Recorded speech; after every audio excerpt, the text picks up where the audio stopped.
In this topic, we will be revisiting VLANs. In our example, we see a typical business. It happens to have 3 floors. It has 3 broadcast domains for 3 different business units: IT, human resources, and sales. And all 3 business units are located on all 3 floors. But we only happen to have 1 access switch on each floor. So for devices that are connected to that access switch on each floor, we're going to have to set that access port into a broadcast domain for which it belongs. This is going to give us a single device on each floor that has hosts connected to it that belong to different broadcast domains. Now, between the floors, we're going to connect those switches using trunk ports. A trunk port would allow us to have a lot less cabling between the switches, and then that trunk would be able to carry all VLANs across it and tag each frame for which VLAN it belongs to. Now, in this configuration, the first thing that we need to do is create our VLANs. This is done in configuration mode, so go to Configure Terminal, and then create the VLAN. In the example, VLAN 2, and then give the VLAN a name for organizational purposes. In the example, VLAN 2, in that sub-configuration mode, we gave it the name Sales.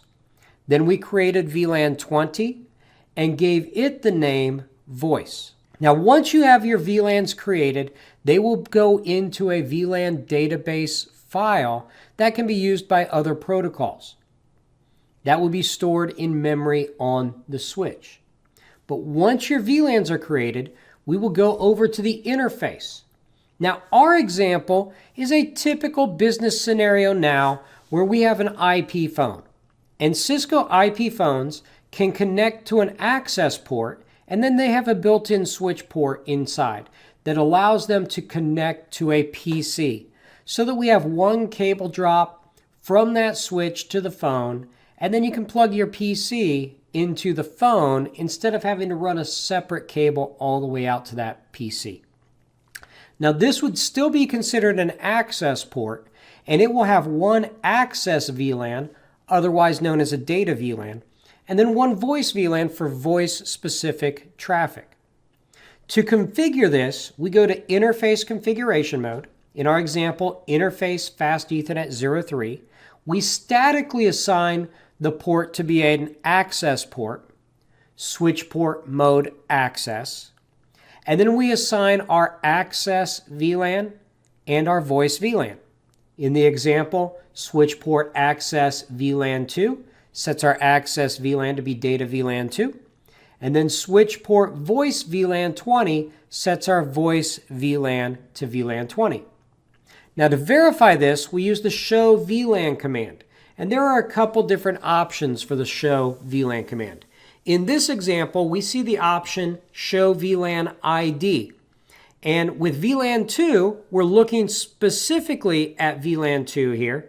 And we see the name is Sales, the status is active, and that the port that is assigned is the static access port Fast Ethernet 03.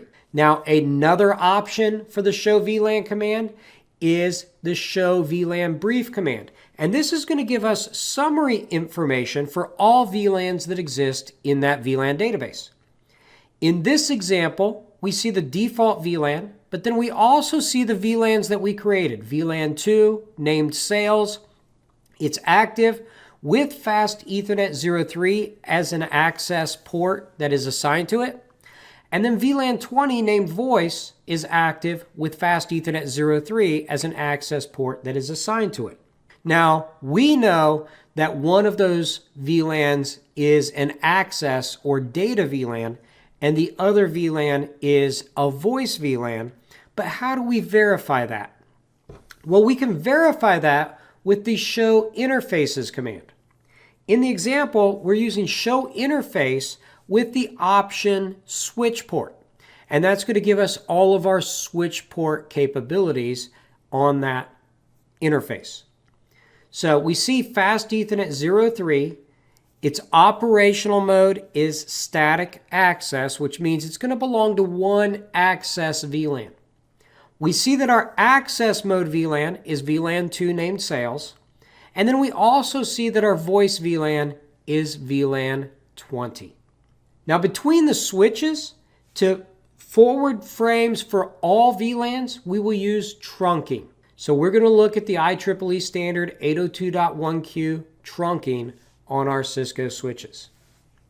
So the idea of trunking is, in this example, without trunking, if I've got 3 VLANs on my 2 switches and I need to forward all 3 VLANs between those switches, I would need an access port in each VLAN connected between both switches.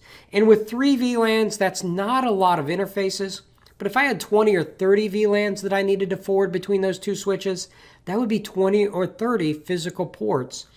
And that's a waste of ports in many cases. So the idea of trunking is to take one high-speed port or one ether channel and send traffic for all of our VLANs across that one interface. Frames are going to be tagged specifying the VLAN to which they belong as they are forwarded across the trunk. An example of where trunking would come in handy: I've got 2 switches, we've got a couple VLANs on each switch, and if a host, say the host that's off FA01 on switch 1, sends out a broadcast frame, for an example, when switch 1 receives that frame, it's going to associate FA01 with VLAN 1, that's the access VLAN that it's on, and it's going to flood that frame out all ports associated with the broadcast domain VLAN 1. So that port will be forwarded out FA02. So step 1 in our example is an Ethernet frame belonging to VLAN 1 is sent to switch 1. Now, if it's a broadcast frame, a trunk port would also get that broadcast frame flooded out to it. So in step 2, switch 1 forwards that frame out FA0/23. Now, since it's a trunk port, so that we know which VLAN it belongs to, switch 1 will add a VLAN tag to that frame. So step 2, flooding or forwarding that frame out fast Ethernet 0/23 with the VLAN tag added. Switch 2, when it receives that frame, it's going to see the VLAN tag. It's going to remove the VLAN tag, but when it sees that VLAN tag, it now knows that that frame belonged to VLAN 1. It's a broadcast frame, so it's going to flood that frame out all other ports that belong to VLAN 1. And that's step 3 in the example. Now to go across the trunk, we tag the frames. That is a tag that is inserted into the layer 2 frame header behind the source MAC address and in front of the length or type. And that tag is going to have a 16-bit type, a 3-bit priority, a 1-bit flag. And then the important part for our example is the VLAN ID, which is 12 bits, which would give us the ability to tag anywhere from VLAN 1 all the way up to VLAN 4096. Now there are going to be some protocols that switches use that do not support that tag, such as CDP or VTP, switch-to-switch type communication. For those types of protocols or traffics, we use what's called a native VLAN. The native VLAN allows for a frame to be sent across that does not have a VLAN tag added to it. In our example, we see the default native VLAN for Cisco devices, VLAN 1.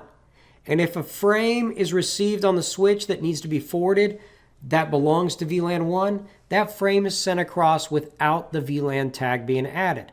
The other switch, when it sees a frame that is not tagged on the trunk, automatically associates that frame with its own native VLAN.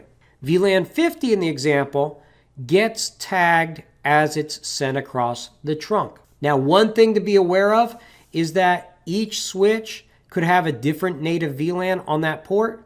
To ensure consistency and that you don't jump from one VLAN to another VLAN, it is important to make sure that you have the same native VLANs on both sides of that trunk. Or for better consistency, make sure that you use a consistent native VLAN throughout your entire organization. Another thing that you might want to do is, because VLAN 1 is always in the VLAN database, it cannot be removed. You may want to change your native VLAN from VLAN 1 to something that is not being used That way, your native VLAN is not used for regular traffic. Now, the configuration of your trunk port, go to configuration mode and then your interface configuration. In our example, interface fast Ethernet 011. Statically assign the port to be a trunk with the switch port mode trunk command. To change your native VLAN, we're going to change ours to VLAN 99. The command is switch port trunk native VLAN, and our example was VLAN 99. And then to verify your configuration, use the show interfaces command. And there's two ways to do that. Show interfaces fast Ethernet 011 with the switch port option shows the administrative mode and operational mode. The operational mode shows that our port is functioning as a trunk. And then we can look to see if the trunking native mode VLAN has been changed. In our example, it's still trunking native mode VLAN 1, so it has not been changed yet. If you want to look at just the trunk variables on that interface, instead of using the switch port option, use the trunk option. Show interfaces fast Ethernet 011 trunk. And in this example, we see fast Ethernet 011 encapsulating using IEEE 802.1q. Trunking is on. And our native VLAN in this example is VLAN 99.